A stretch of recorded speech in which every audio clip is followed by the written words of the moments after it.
Hello दोस्तों, welcome to my channel Raj Hindi academy. कैसे हो सब? आई होप कि सब अच्छे होंगे और अपनी पढ़ाई को अच्छे से कर रहे होंगे। तो आप सबको पता है कि आज हमारा एस्टेट पीजीटी हिंदी का एग्ज़ाम हुआ है, ठीक है।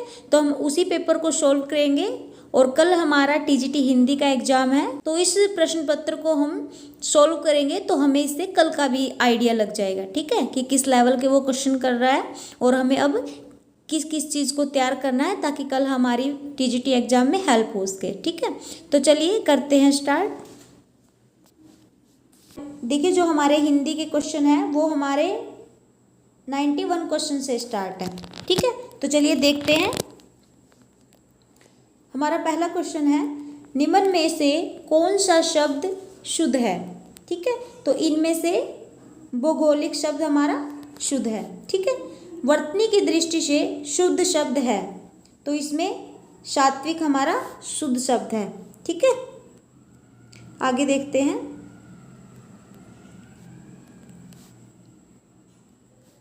संस्कार शब्द में किस उपसर्ग का प्रयोग हुआ है?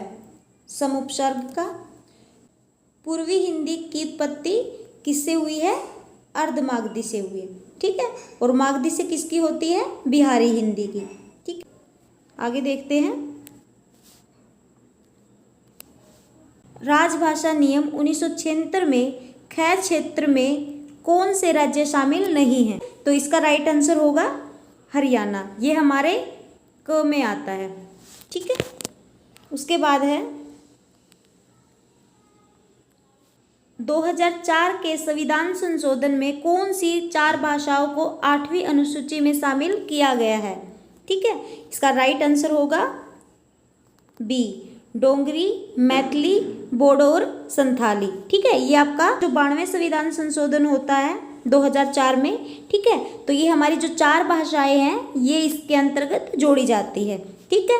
उसके बाद जो हमारी कोंकणी है, नेपाली है या जो मणिपुरी है, ठीक है, वो हमारे 1992 में 71वें संविधान संशोधन में जोड़ी जाती है, ठीक है। ये क्वेश्चन आपसे कल पूछा जा सकता है, तो आप ध्यान रखना। जो हमारी कोंकणी है, नेपाली है और जो मणिपुरी है, ठीक है, ये हमारी 1992 में 71वें संविधान संशोधन में जोड़ी गई है। और जो हमारी सिंधी है वो हमारी 1967 में 21वें संविधान संशोधन के अंतर्गत जोड़ी गई थी, ठीक है। ये चीज़ आप ध्यान रखिएगा। तो चलिए आगे देखते हैं। आरामदेह शब्द में कौन सा प्रत्यय है? देह प्रत्यय, ठीक है। जिसकी कोई सीमा न हो, इसके लिए एक शब्द समूह का चयन कीजिए। इसका राइट आंसर होगा असीम।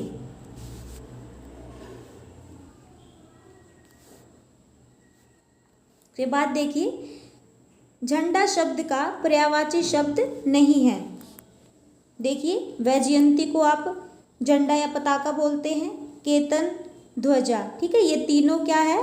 झंडा शब्द के पर्यायवाची है। जो उत्स है उसका अर्थ होता है झरना, ठीक है। तो इसका राइट आंसर होगा डी। संकीर्ण शब्द का विलोम होगा। संकीर्ण शब्द का विलोम क्या होगा? विस्तीर्ण। इसका अर्थ होता है चौड़ा, ठीक है। आगे देखते हैं।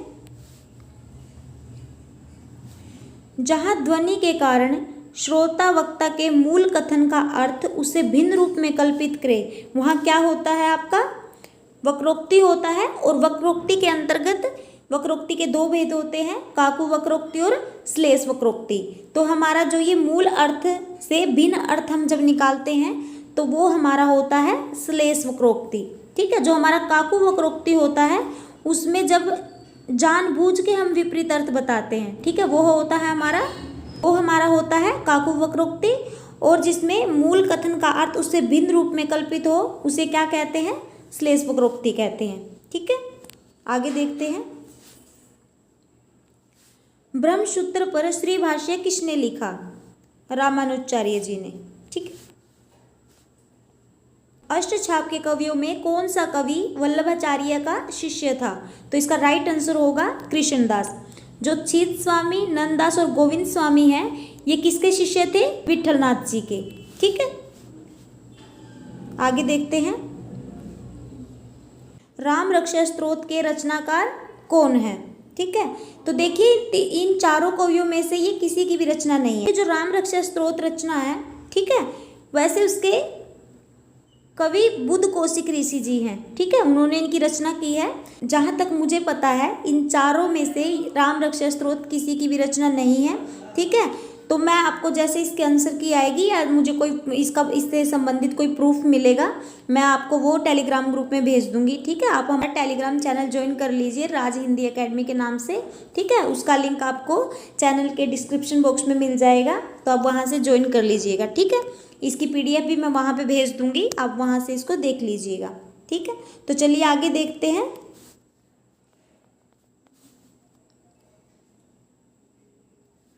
निम्न में से कौन आलवार भगत नहीं है?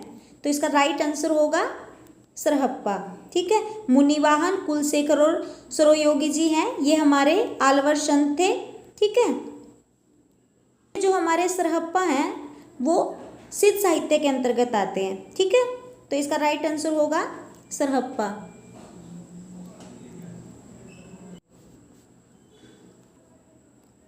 वसुंधरा शब्द में कौन सा समास है? इसका राइट आंसर होगा बहुब्रीहि समास।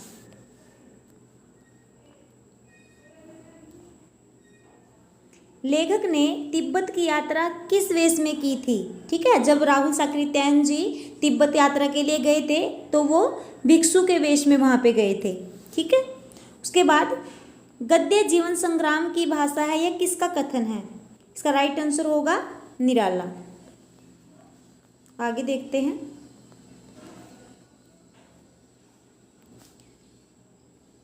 यदि गद्य कवियों की कसौटी है तो निबंध गद्य की कसौटी है, यह कथन किसका है? तो इसका राइट आंसर होगा रामचंद्र शुक्ल जी का, ठीक है। आगे देखते हैं। निम्न में से कौन सा कथन प्रेमचंद के साहित्य लेखन के विषय में असत्य है? इसका राइट आंसर होगा केवल पशु पक्षियों की अद्भुत आत्मीयता मिलती है, ठीक है, जो कि ये गलत है क्योंकि प्रेमचंद जी ने नारी और किसानों का वर्णन भी किया है, ठीक है। उन्होंने आदर्शोन्मुखी यथार्थवाद का भी वर्णन किया है, ठीक है। तो ये इनका सही होगा, इसका राइट आंसर होगा सी। आगे देखते हैं। दो बैलों की कथा में दो बैल किस जाति के थे? जो दो बैलों की कथा है, ये इस कहानी में जो दो बैल थे वो किस जाति के थे? पछाही जाति के, ठीक है। हर्बर्ट की पंचपदीय प्रणाली में परिगणित पद नहीं है। जो हर्बर्ट ने पंचपदीय प्रणाली दी थी उसके अंतर्गत क्या चीज नहीं है?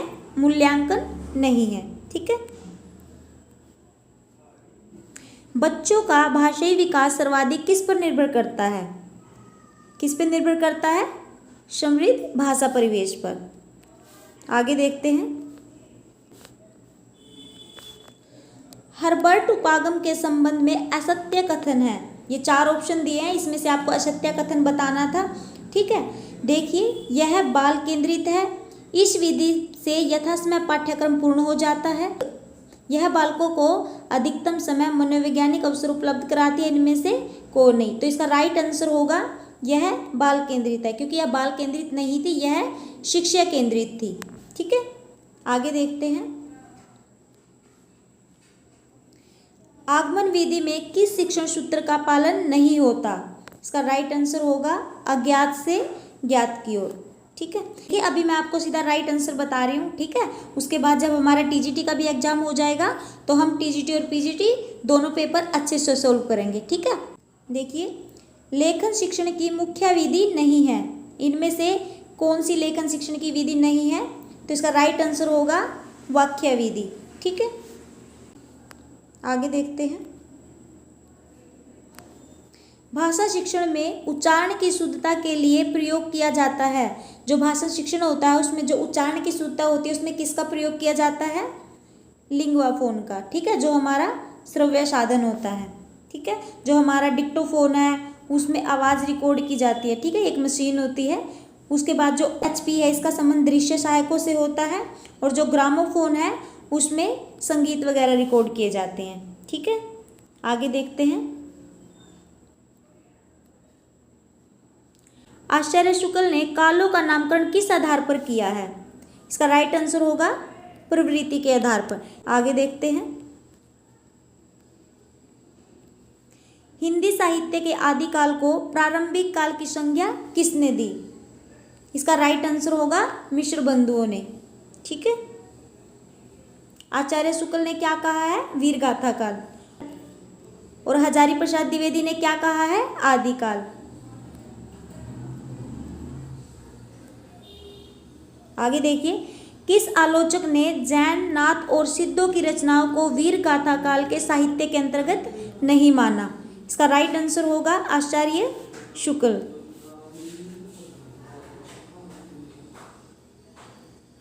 स्वरों के उतरते क्रम को क्या कहते हैं? इसका राइट आंसर होगा अवरोह। आगे देखिए, निम्न में से वत्स्य व्यंजन कौन से हैं? इसका राइट आंसर होगा ल। ठीक है, आप इसको एक ट्रिक से याद रख सकते हैं, न सरल। ठीक है, जो हमारा न है, स, र और ल है, ये हमारे वत्स्य व्यंजन हैं। ठीक है, आगे देखते हैं।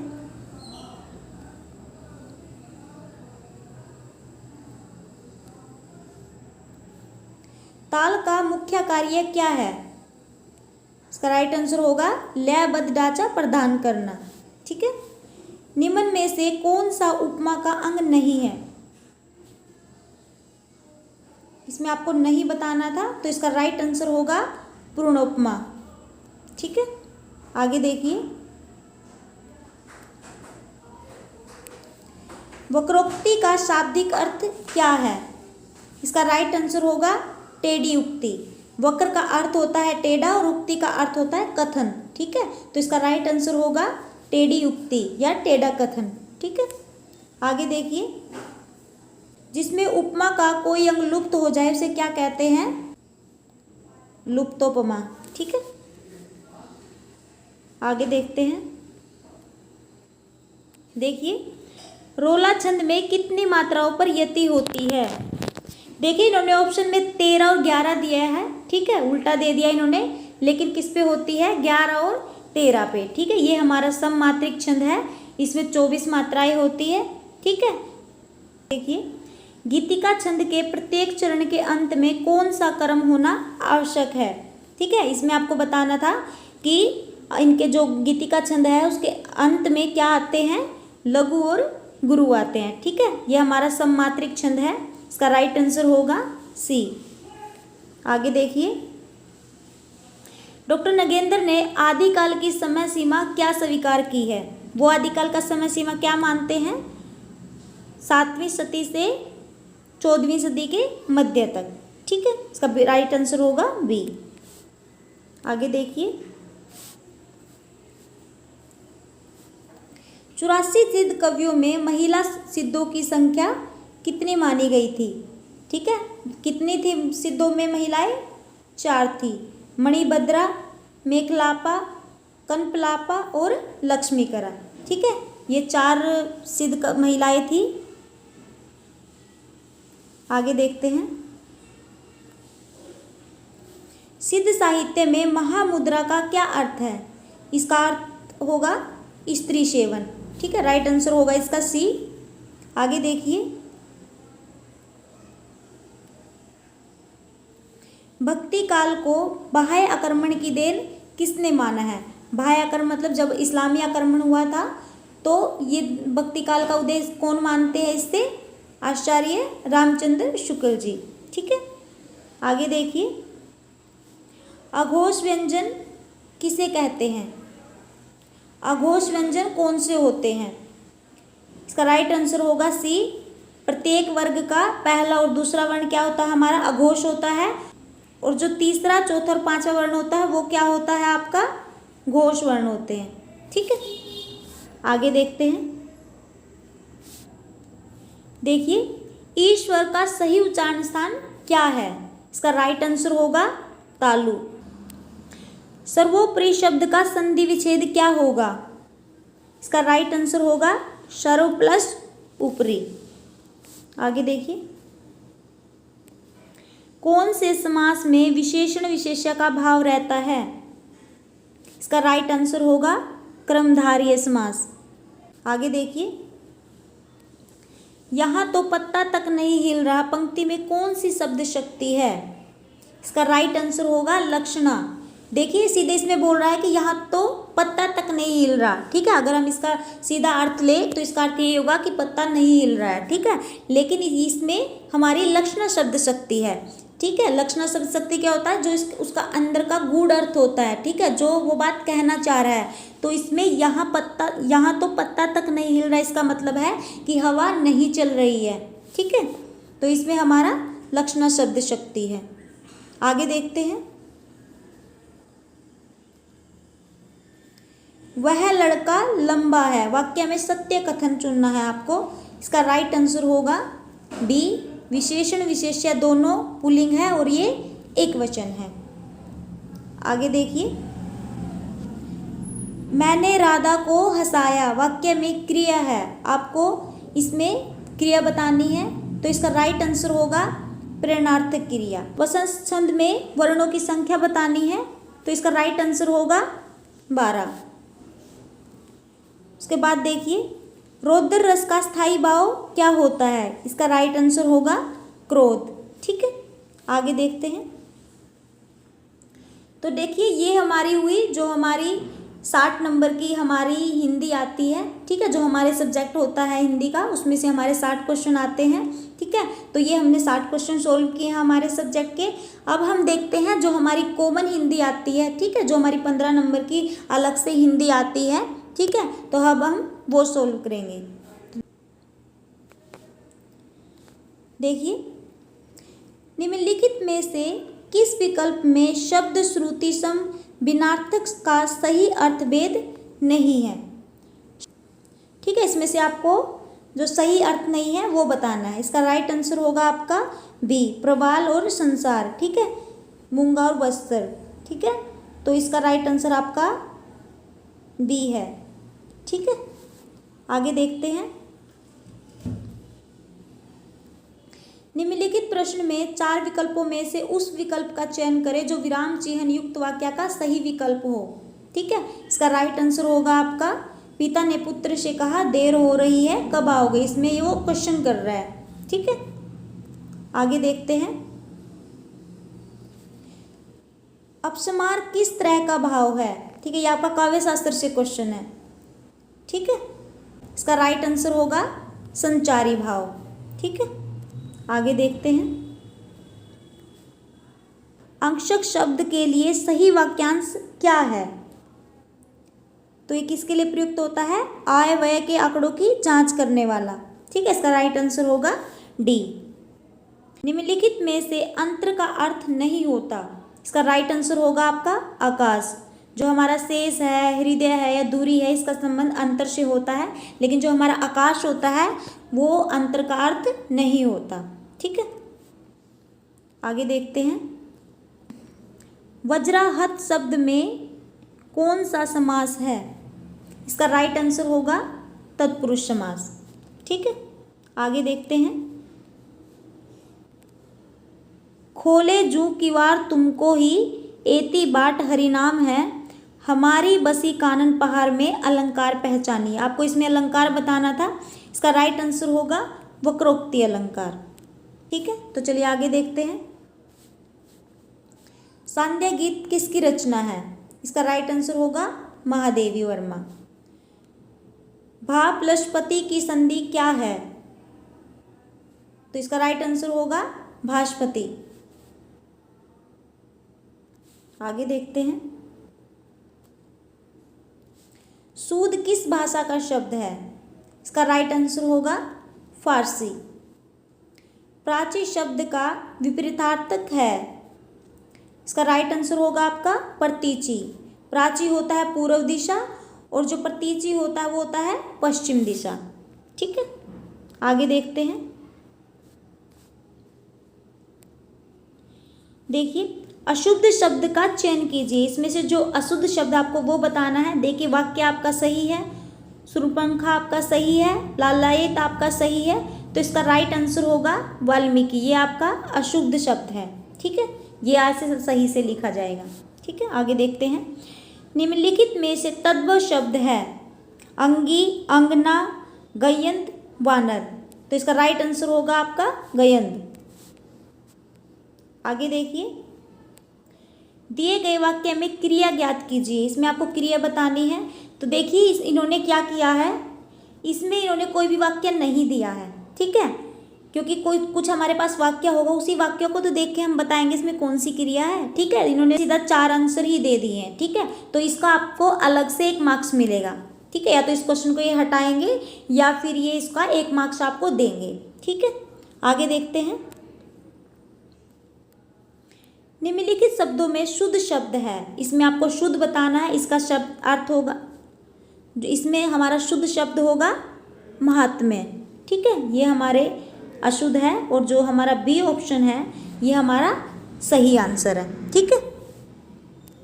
देखिए ये हुई हमारी हिंदी कंप्लीट, ठीक है। जो हमारे 60 नंबर के जो हमारे सब्जेक्ट आया था हिंदी का, ठीक है, वो हमने सॉल्व कर लिया है, और जो हमारी 15 नंबर की अलग से हिंदी थी हमने वो भी सॉल्व कर लिया है, ठीक है। आप सब अपने से देख लीजिएगा, आपको आइडिया लग जाएगा, और जो आपका कल का पेपर है उसको आपको काफ़ी आइडिया मिल जाएगा, ठीक है,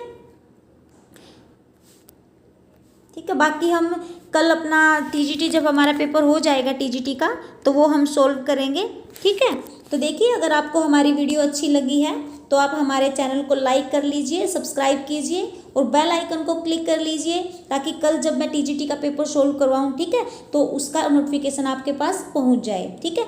और आप हमारे टेलीग्राम चैनल को भी ज्वाइन कर लीजिए, ठीक है, राज हिंदी एकेडमी। मैं इस पेपर की पीडीएफ आपको वहीं पे भेज दूंगी, और जो कल आपका टीजीटी का पेपर होगा जो मैं सोल्व करवाऊंगी उसका लिंक कल मैं आपको टेलीग्राम लिंक पे भेज दूंगी, ठीक है। क्योंकि हमारी जो भी इन्फॉर्मेशन होती है, जो भी क्लास की पीडीएफ होती है, ठीक है, वो सारी चीज़ें हम हमारे टेलीग्राम चैनल पर भेजते हैं, ठीक है। तो आप हमारे टेलीग्राम चैनल को ज्वाइन कर लीजिए, उसका लिंक आपको चैनल के डिस्क्रिप्शन बॉक्स में मिल जाएगा, ठीक है, आप वहाँ से ज्वाइन कर लीजिए। और हम जल्द ही हमारे चैनल पे नेट जेआरएफ और एस्टेट टीजीटी पीजीटी की तैयारी करवाना स्टार्ट कर रहे हैं, ठीक है। तो आप हमारे चैनल को ज्वाइन कर लीजिए। अगर आप हिंदी विषय से net JRF set estate TGT PGT या फिर असिस्टेंट प्रोफेसर की तैयारी कर रहे हैं तो आप हमारे चैनल को सब्सक्राइब कर लीजिए, ठीक है। तो चलिए मिलते हैं कल अगली क्लास में, ठीक है, धन्यवाद।